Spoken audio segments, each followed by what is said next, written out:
73번 느헤미야의 기도입니다. 누가 하나님의 사람인가? 하나님의 사람에 대한 표지를 묻는다면 기도하는 사람이 하나님의 사람일 것입니다. 하나님의 백성들은 하나님께 기도합니다. 우선 하나님의 백성들은 규칙적으로 하나님과 기도하며 관계를 맺습니다. 하루를 시작할 때에도 기도로 시작하고 또 하루를 마치면서도 기도로 마칩니다. 일을 하기 전에도 기도하시고 또 일을 마치고 나서도 하나님 앞에 기도합니다. 모든 삶이 기도로 시작하여 기도로 마치는 삶, 그것이 하나님의 백성들의 사인입니다. 특별히 하나님의 사람들은 고난을 당해보면 이 사람이 하나님의 사람인가 기도의 사람인가 더욱 알 수가 있습니다. 고난을 당해보면 하나님의 사람들은 더욱 기도합니다.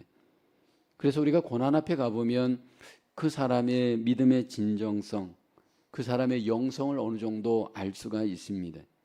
인생의 어떤 절박한 위기를 당할 때 자기의 한계를 깨닫게 되고 하나님의 절대적인 힘을 의지하면서 기도하며 문제를 풀어갑니다. 그리고 하나님은 이런 기도하는 자들을 통해 이 땅에 하나님의 뜻을 이루시고 하나님의 놀라운 역사를 이루어가는 것을 우리가 경험을 합니다. 하나님은 기도의 사람을 통해 성경에서도 일하시고요, 지금도 일하십니다. 하나님께서 기도하는 사람을 통해 사람으로서는 감히 계획할 수 없는 그러한 놀라운 하나님의 뜻을 이루십니다. 하나님께서 기도하는 사람을 통해 이 땅에 신비하고 크고 비밀한 하나님의 일을 지금도 이루어 가십니다. 오늘 본문에 보면 느헤미야의 기도가 소개되는데 이스라엘이 바벨론에 포로되었을 때 바사 나라의 아닥사스다 왕의 술 맡은 간원, 그 사람이 바로 느헤미야였습니다. 당시 이스라엘은 이제 바벨론에서 포로에서 해방되어지는 그러한 시기였습니다. 1차, 2차, 3차에 걸쳐서 이제 바벨론에서 예루살렘으로 돌아오는데 지금 이 상황은 1차로 귀환을 마친 정황이었습니다. 그때 느헤미야가 예루살렘의 소식을 전해 듣게 되죠. 그때 어떤 소식을 들었냐면 예루살렘 성이 무너졌고 그 성에 남아있던 유대인들이 크게 고난과 어려움을 당하는 좀 부정적인 소식을 전해 듣습니다. 특별히 느헤미야는 예루살렘 성이 무너졌다라는 이 소식을 듣고 굉장히 가슴이 아픕니다. 그리고 하나님 앞에 기도합니다. 그는 지금 비록 바벨론의 포로의 정황에서 이방인의 왕의 술 맡은 관원임에도 불구하고 지금 동족에 대한 또 예루살렘 성에 대한 안타까움을 갖고 하나님 앞에 간절하게 기도를 드리고 결국은 하나님이 그 기도를 들으시고 응답을 합니다. 한 사람 느헤미야의 기도, 한 민족의 전환점이 되어지고 놀라운 하나님의 역사의 씨앗이 되었습니다. 첫째로 느헤미야의 기도는 자기 백성에 대한 부담감으로 기도했습니다. 4절을 보게 되면 내가 이 말을 듣고 앉아서 울고 수일 동안 슬퍼하며 하늘의 하나님 앞에 금식하며 기도하여 라고 합니다. 이 말을 듣고라는 것은 이스라엘의 예루살렘 성의 소식을 들은 겁니다. 안타까운 소식을 전해 듣고 난 뒤에 느헤미야는 그 동족 예루살렘 이스라엘 백성들에 대한 마음을 갖고 금식하면서 하나님께 기도를 합니다. 자기의 문제가 아닌 동족의 문제 또 예루살렘 성의 문제를 갖고 금식하며 기도를 합니다. 때로 우리가 금식 기도가 필요하는데 이 금식 기도는 우리가 잘 아는 대로 밥을 먹지 않고 음식을 굶으면서 하나님 앞에 기도하는 겁니다. 이렇게 음식을 끊고 하나님께 기도하는 것은 그만큼 우리가 목숨을 걸고 간절한 마음으로 집중하여서 하나님 앞에 기도하는 것입니다. 특별히 여기 느헤미야가 지금 금식하면서 기도하는 이 문제를 들여다보면 자기 문제는 아닙니다. 개인적으로는 느헤미야는 조금도 문제가 없는 것처럼 보입니다. 왜냐하면 바사 나라의 궁에서 지금 관직이 보장된 삶입니다. 그럼에도 불구하고 그는 금식하면서 동족에 대한 부담감으로 하나님 앞에 기도하는 이유는 동족에 대한 사랑함이 그에게 있었기 때문입니다. 여러분, 우리가 누군가를 사랑하는가, 그 사랑에 대한 증거를 알 수 있는 방법이 있잖아요. 사랑하게 되면 우리가 반드시 희생하게 되어집니다. 예를 들어서 가족을 사랑하면 가족을 위해서 우리가 희생하게 되어질 때 그 희생이 조금도 힘들지 않습니다. 오늘 본문의 이 느헤미야는 동족에 대한 사랑의 마음을 갖고 희생하면서 그는 지금 금식하며 기도하는 이유는 동족을 사랑하기 때문입니다. 이미 느헤미야는 나름대로 관직에 있었고 왕의 측근이기 때문에 힘이 있었고 나름대로 능력도 있습니다. 바사 나라의 수상궁에 있는 자로서 어떻게 보면 왕의 힘을 이용할 수도 있는 자입니다. 근데 이 문제를 먼저 사람에게 가지고 가지 않았습니다. 하나님께 호소합니다. 사람을 움직이기보다는 먼저 하나님을 움직이면서 느헤미야가 먼저 기도하죠. 권세도 있지만 측근의 왕도 있지만 하나님께 먼저 기도하는 느헤미야입니다. 이렇게 느헤미야가 하나님 앞에 금식하며 기도하는 데는 이유가 있습니다. 하나님의 능력, 하나님의 권세, 하나님의 응답을 믿었기 때문입니다. 사실 여러분, 누가 기도할 수 있는가? 누가 더 간절하게 금식하며 기도할 수 있는가? 누가 더 집중하면서 기도할 수 있는가? 하나님에 대한 믿음이 있는 자인데 특별히 그 능력, 그 하나님의 존재에 대한 확신이 있는 자입니다. 5절을 보면 느헤미야는 하나님에 대한 믿음을 고백하죠. 이르되 하늘의 하나님 여호와 크고 두려우신 하나님이여 주를 사랑하고 주의 계명을 지키는 자에게 언약을 지키시며 긍휼을 베푸시는 주여 간구하나이다. 먼저 느헤미야는 하늘의 하나님이 크고 두려우신 하나님이심임을 고백합니다. 하나님께서 능력의 하나님이신 것을 느헤미야가 믿었습니다. 하나님께서 능력의 하나님이신 것을 그는 믿기 때문에 지금 그 하나님께 자신의 그 어려운 문제, 동족의 큰 문제를 하나님께 맡기고 기도합니다. 그 다음에 느헤미야는 신실하신 하나님으로 알고 믿고 기도하죠.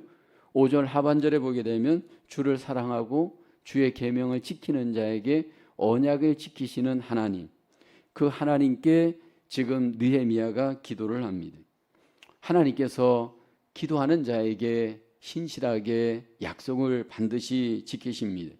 느헤미야는 그 신실하신 하나님을 마음에 믿고 그리고 하나님 앞에 동족을 위하여서 기도합니다.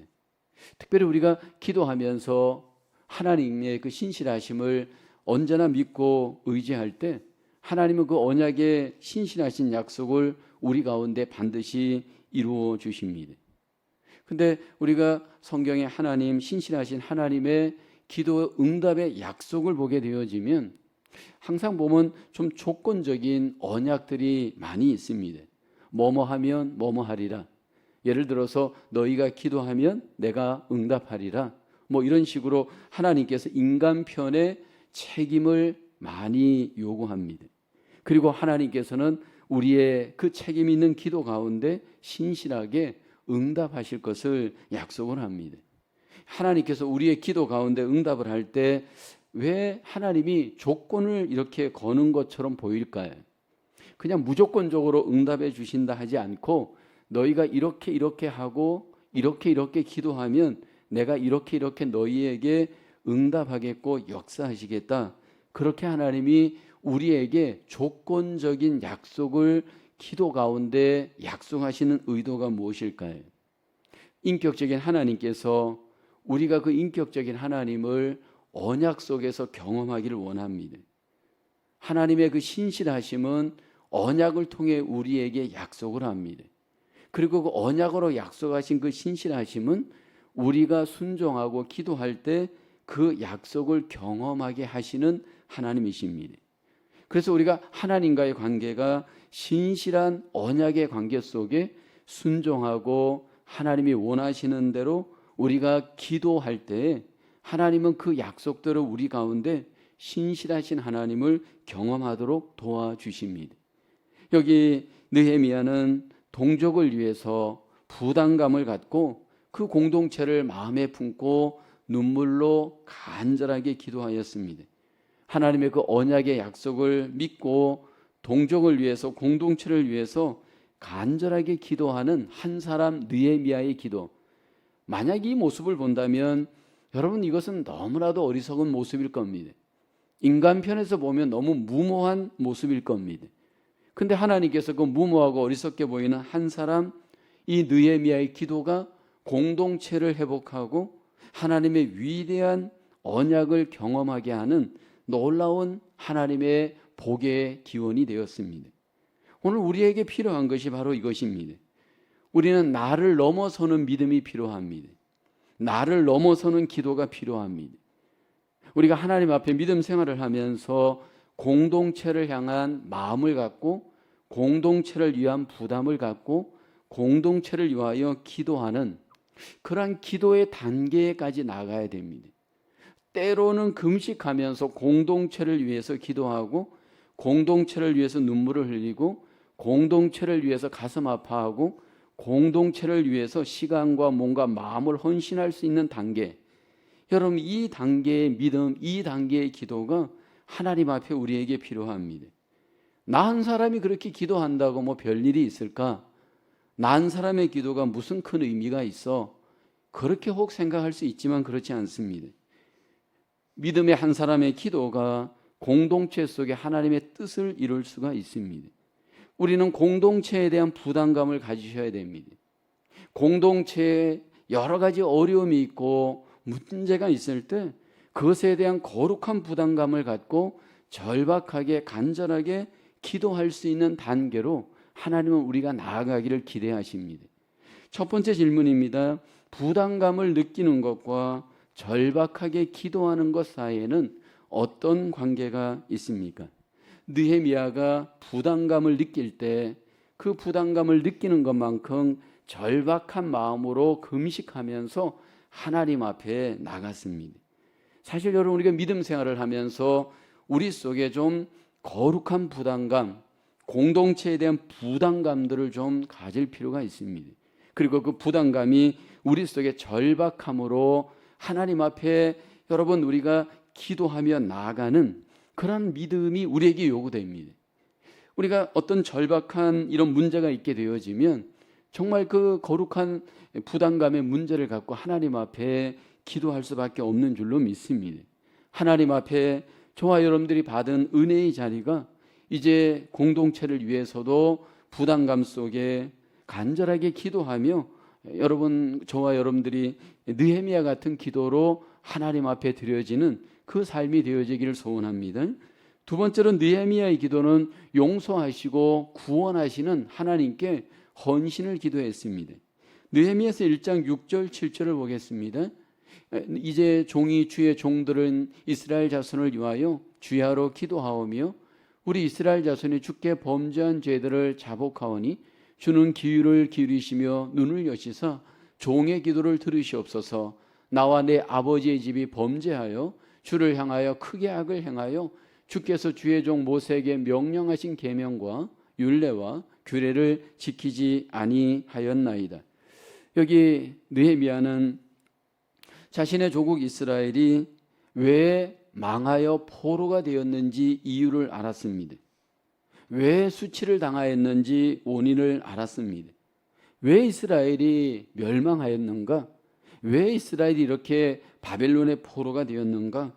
느헤미야는 그것이 바로 죄 때문인 것을 알았습니다.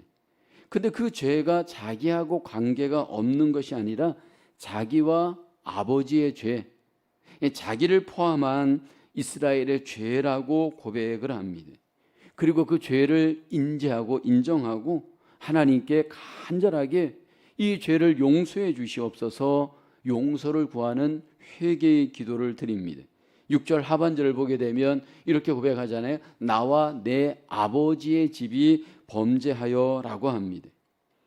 여러분, 우리의 삶은 과거로부터 연결되어 있습니다. 우리 인생은 역사를 절대로 무시할 수 없습니다.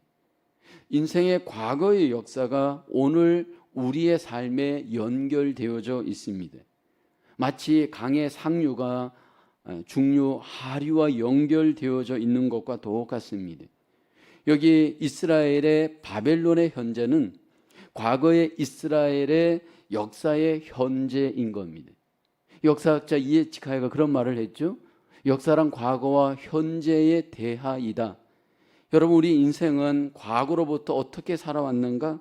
그 한 걸음 한 걸음 역사를 잘 살펴볼 필요가 있습니다. 만약 지금 내 삶이 이스라엘 백성들처럼 만약 이렇게 포로가 되어 있고 어려움에 빠져 있다면 그것은 우연하게 되어진 일이 아닙니다. 무언가 죄악된 원인이 있기 때문입니다. 여기 느헤미야는 그것을 인정하죠. 그리고 하나님께 회개하잖아요. 그 죄를 하나님 앞에 회개하고 불순종을 고백을 합니다. 여러분, 이 회개가 계속 반복되어지는 죄를 차단시키는 길입니다. 많은 경우에 가정마다 개인마다 죄가 계속 반복되어지는 사이클이 있습니다. 저희가 이렇게 상담을 하다 보면 또 성도들의 가정을 보다 보면 이상하게 그 죄가 그 가정 속에 계속해서 반복되어지는 가계도의 역사를 봅니다. 불순종하는 가정이 또 불순종할 수 있고요. 거역하는 가정이 또 거역할 수 있고요.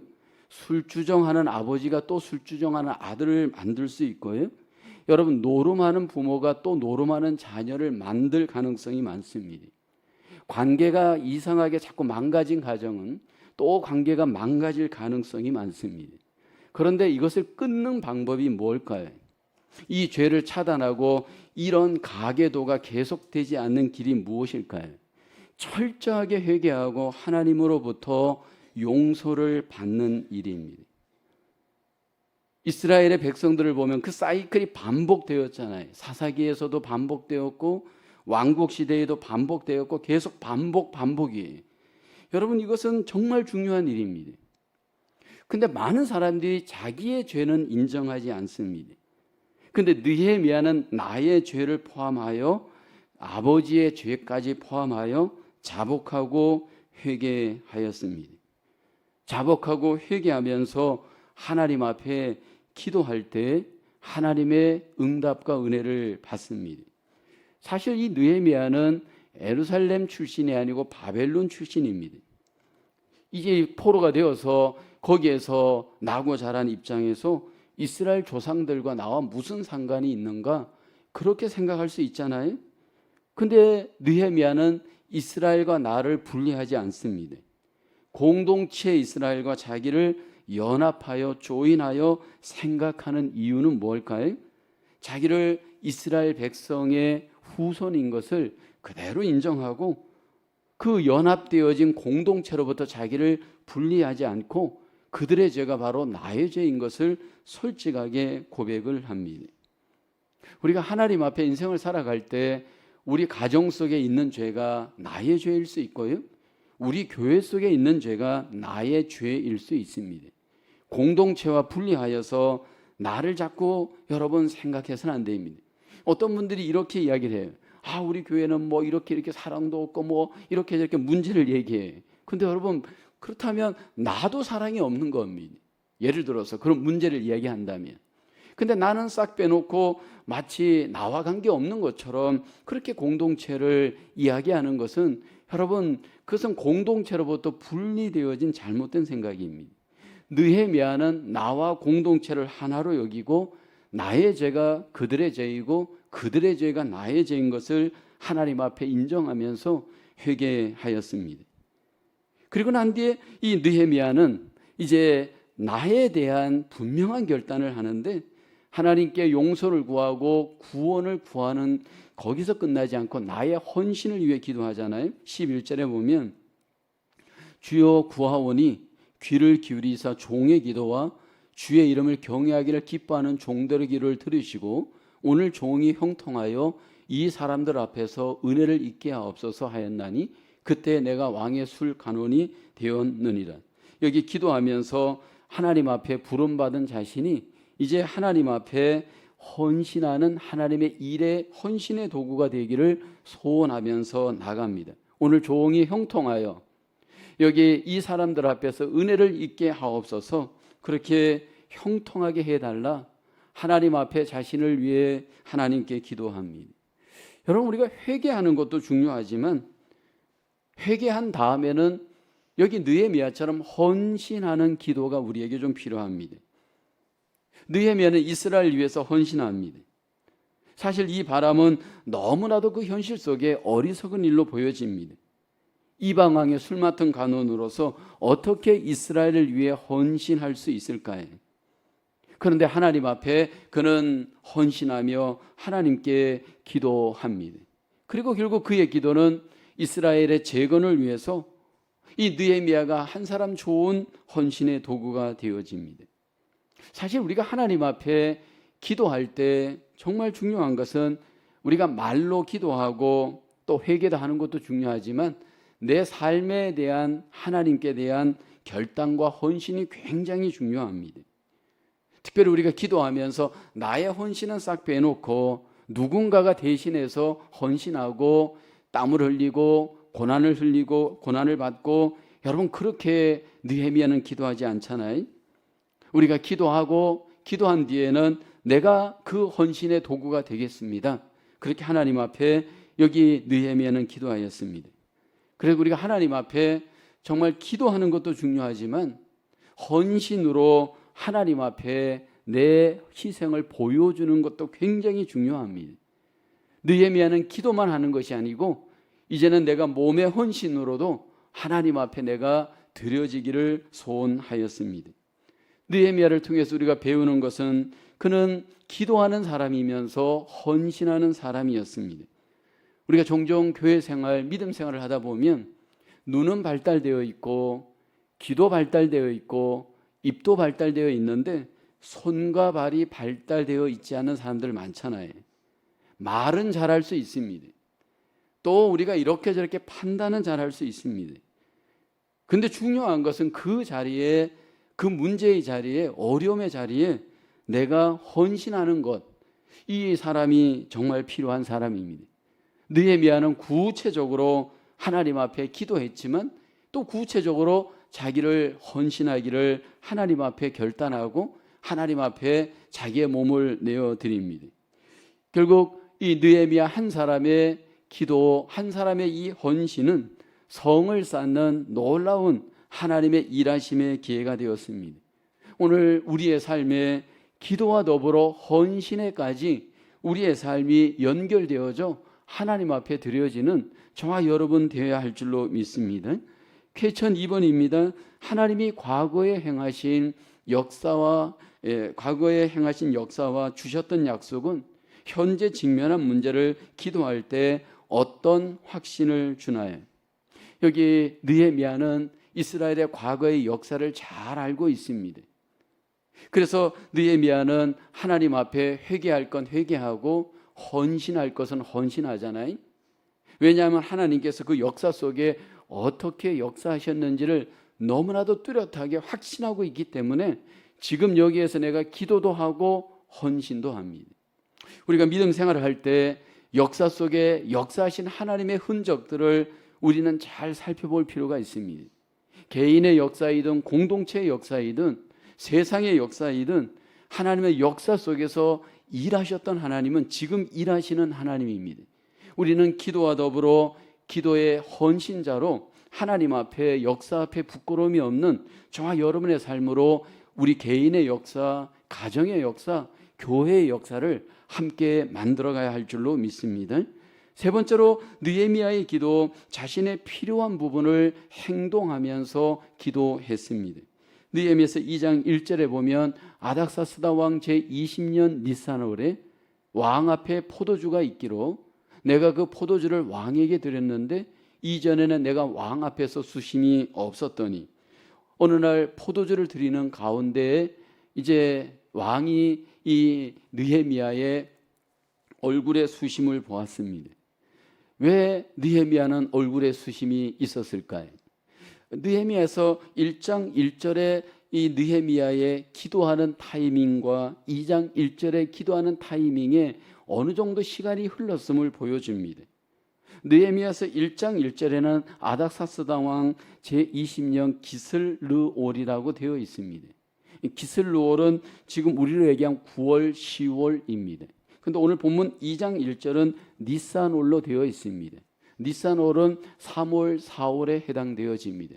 그러니까 기도를 하고 난 뒤에 몇 개월이 그냥 흘러간 겁니다.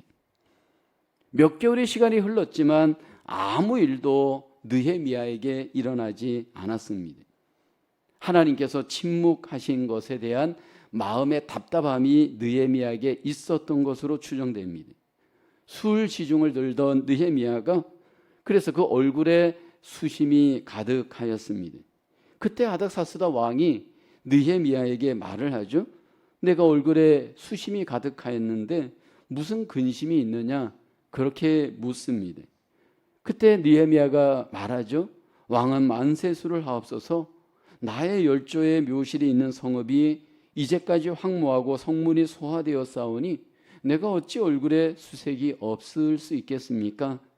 그러자 왕이 놀라웠게도 느헤미야에게 너가 무엇을 원하느냐? 그렇게 질문을 하는 겁니다. 느헤미야는 3절에 이렇게 대답을 하죠.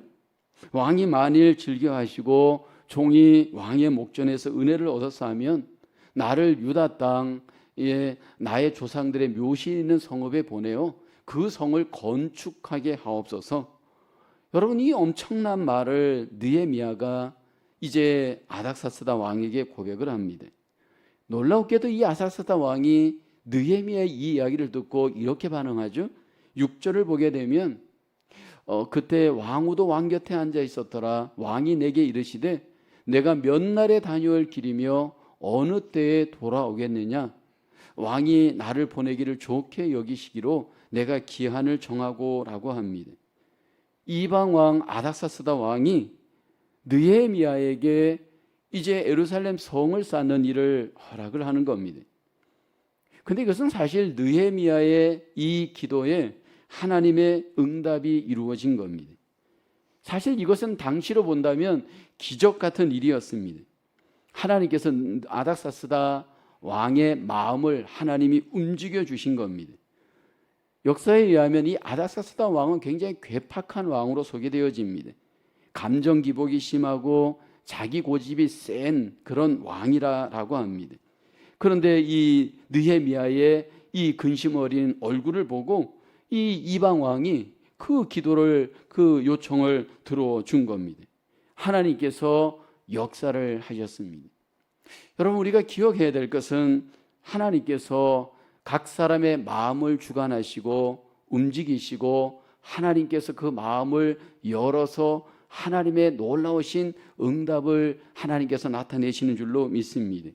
느헤미야가 하나님의 인도를 받으면서 이제 예루살렘 성에 가서 자기가 어떻게 이 일을 해야 할 것인지 예루살렘 성을 재건하는 계획을 이제 이야기를 하죠. 7절을 보게 되면 아닥사스다 내가 또 왕에게 아뢰되 왕이 만일 좋게 여기시거든 강 서쪽 총독들에게 내리시는 조서를 내게 주사 그들이 나를 용납하여 유다에 들어가기까지 통과하게 하시고라고 합니다.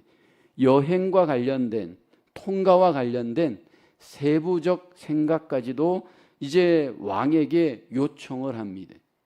그래서 퍼밋을 다 얻어냅니다. 8절을 보게 되어지면 성을 재건할 수 있도록 구체적인 제목 또 선한 손 하나님 앞에 이 왕에게 요청을 합니다. 이 모든 것들을 왕이 오케이, 예스를 해줍니다. 사실 이것은 왕이 도와준 것이지만 실제적으로는 하나님이 도와준 겁니다. 하나님께서 그 배후에서 이 왕을 통하여 모든 느헤미야의 요청을 다 오케이 하도록 하나님이 역사를 하였습니다. 우리가 하나님 앞에 신앙생활할 때 두 가지의 극단을 굉장히 조심해야 됩니다. 우리가 시계를 보면 옛날에 한국의 그 개종 시계들 왔다 갔다 이렇게 하는 시계가 있습니다. 근데 그것처럼 우리의 이 신앙생활도 잘못된 극단주의로 왔다 갔다 할 수 있는 위험이 있는데 한 극단은 기도하지 않고 무조건 계획하는 사람입니다. 여러분, 기도하지 않고 계획을 얼마든지 우리가 하잖아요. 사업도 그렇고 이사도 그렇고 결혼도 그렇고 학교도 그렇고, 기도 없이 계획을 세우고 기도 없이 무슨 일을 하려고 하는 것, 이 얼마나 위험한지 모릅니다. 또 한편은요, 기도는 열심히 하는데 행동이 없는 사람들입니다. 엄청나게 기도를 많이 하는데 조금도 나는 책임과 행동을 실천하지 않습니다. 중요한 것은 우리가 기도도 행동도 하나님 앞에 함께 잘 감당하는 일입니다. 여기 느헤미야가 보십시오. 한편으로는 기도했지만 한편으로는 행동하면서 모든 것들을 하나하나 준비하였습니다. 세부적으로 전략을 세웠잖아요. 세부적인 루틴을 가졌잖아요. 그래서 여러분, 기도하는 사람은 더 섬세해야 됩니다. 그렇게 기도할 뿐만 아니라 그 기도한 것대로 루틴을 가져야 됩니다. 그래서 저도 목회할 때 보면 이 루틴을 어떻게 잡느냐, 기도하면서 사실 잡습니다. 새벽에 나와서 기도하면서 머릿속에 하나님께 아뢰고 그 다음에는 책상에 가서 기도한 것을 다 쓰는 겁니다. 내가 어떻게 기도한 것, 하나님 앞에 마음에 이게 그린 그 모든 것들을 이제는 나는 가서 그것을 글씨로 옮깁니다. 그러면서 계획이 세워져 갑니다. 많은 분들이 기도만 하고 그냥 끝난다면 그건 기도한 사람이 아닙니다. 모든 것들은 기도와 더불어 구체적인 나의 스케줄로, 교회의 스케줄로, 인생의 스케줄로 기도가 실천으로 적용으로 나아가야 합니다. 여기 느헤미야가 그랬잖아요. 이제 느헤미야가 구체적으로 사람까지 확보합니다. 2장 7절에 보면 왕에게 각 서편의 총독들에게 도움을 요청하고요. 8절에 보면 삼림 감독의 도움을 요청합니다. 이 모든 것들이 성을 재건할 수 있는 구체적인 필요가 되기 때문입니다. 결국 이 한 사람 느헤미야가 기도하고 준비하고 모든 실행에 옮기는 과정이 어떻게 보면 꿈꾸는 것 같았지만 결국은 하나님께서 이 느헤미야의 기도, 느헤미야의 준비, 느헤미야의 모든 계획들이 현실 속에서 다 그대로 이루어질 수 있도록 때가 되어짐에 하나님이 응답하여 역사하셨습니다. 오늘 우리의 삶 속에, 나의 삶 속에 함께 하나님 앞에 기도할 때 그 기도가 마침내 우리의 눈에 보여지게 되고 하나님의 놀라우신 역사를 경험하게 되는 귀한 루틴이 되어질 줄로 믿습니다. 쾌천 3번입니다. 기도와 행함이 서로 상반되는 것이라고 생각하나요? 아니면 같은 것인데 서로 다른 형태라고 생각하나요? 그 이유가 무엇이라고 생각합니까? 여러분, 기도하는 것과 행하는 것은 서로 상반되는 것이 아닙니다. 사실은 서로 같은 것입니다. 아까 말씀드렸지만 내가 마음으로 기도했다면 기도한 대로 나는 그대로 믿고 행동하는 겁니다. 그것이 바로 하나님이 원하시는 기도하는 사람의 모습입니다. 우리의 삶 속에 그렇게 행하는 이유가 뭘까요? 그렇게 믿기 때문입니다. 내가 그렇게 기도하면서 기도한 대로 행동하는 이유는 하나님께서 그 기도한 대로 응답해 주실 것을 내가 믿고 그렇게 루틴을 가는 겁니다. 그리고 결국은 내가 정말 믿음으로 순수하게 하나님의 뜻대로 그것이 기도했고 그렇게 행동했다면 하나님이 때가 되어지면 그 기도한 것들이 그 루틴대로 반드시 보여지도록, 믿음에 바라는 것들이 실상이 되어지도록 하나님께서 우리 가운데 역사합니다. 그래서 여러분, 기도하는 것이 너무 중요합니다. 그래서 저는 많은 경우에 기도를 밑그림이라고 이야기를 합니다.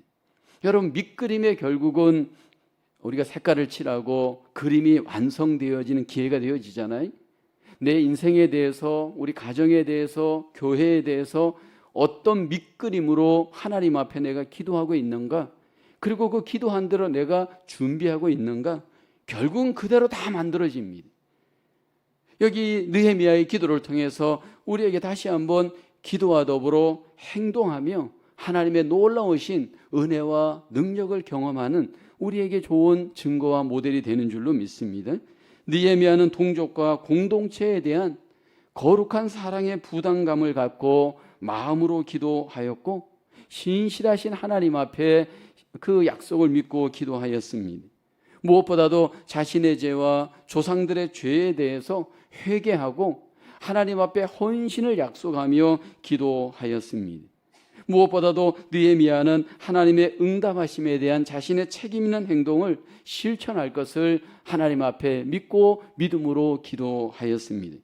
결국 하나님의 이 느헤미야의 기도에 응답하심으로 위대한 이스라엘의 회복의 사인이 되어지고 하나님의 일하심의 증거를 경험하게 되었습니다. 저와 여러분 속에 이 느헤미야의 기도가 우리에게도 거룩하게 적용되어져 하나님의 일하심을 경험하시는 우리 모두의 삶으로 하나님 앞에 승리하시기를 주님의 이름으로 축원합니다. 기도하겠습니다. 은혜가 풍성하신 하나님, 하나님의 그 거룩하신 그 능력과 신실하심이 우리의 기도를 통해 이 땅의 증거로 보여주심을 느헤미야를 통해 다시 한번 깨닫게 하심을 감사합니다. 하나님, 우리가 공동체에 대한 거룩한 부담감을 갖고 하나님 앞에 기도하는 저희들 되게 도와주시옵소서. 하나님, 우리의 모든 허물과 죄를 항상 우리가 바라보며 회개하며 기도할 수 있는 저희들 되게 하여 주시옵소서. 하나님 앞에 더욱 헌신하며 하나님 앞에 더욱더 행동으로 순종하며 하나님 앞에 드려지는 우리의 삶이 되기를 기도하며 하나님께 나아가게 하여 주시옵소서.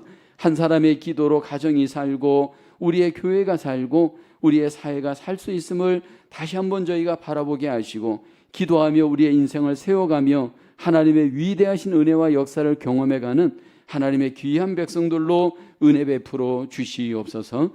모든 것을 주께 의탁하오며 예수님의 이름으로 기도하옵나이다. 아멘.